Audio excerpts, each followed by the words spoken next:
facts and belief. I know the religious people believe, the scientist has proved. What do you believe? What do you think happens when we die? Well, so I can make some unassailable statements about what happens when you die. So you spend your life eating food. Food has a calorie content, and calorie is a source of energy. Calorie is a unit of energy. You bring it in, and then the energy is available for you to maintain your body temperature at nearly 100 degrees. It's 98.6. How do you keep something at 100 degrees when nothing else around you is?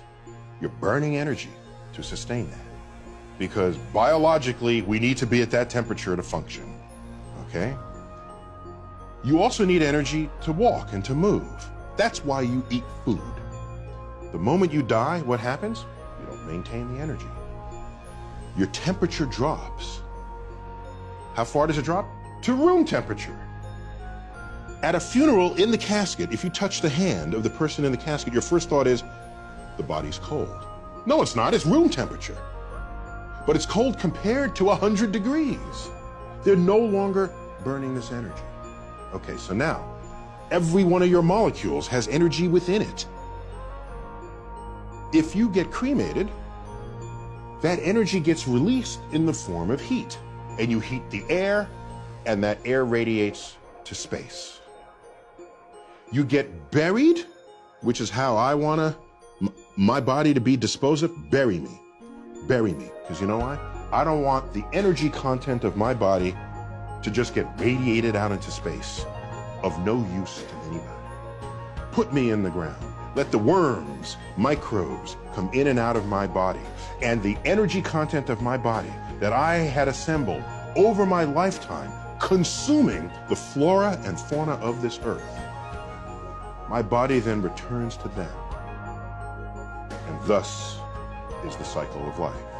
I know that's going to happen because you can measure where the energy goes.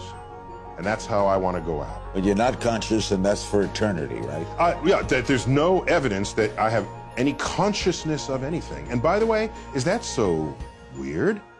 Did you have consciousness before you were born? Were you saying, how come I'm not on Earth? My gosh, I need to be on Earth. Or how come, where am I? No, there's just the state of non-existence. And so I'm not given any reason. Yeah, but now I am born. Okay. And I can't stand the thought of non-existence. See, I already have existence. I accept Okay, it is true. We fear death because we are born knowing only life. Right. I get that.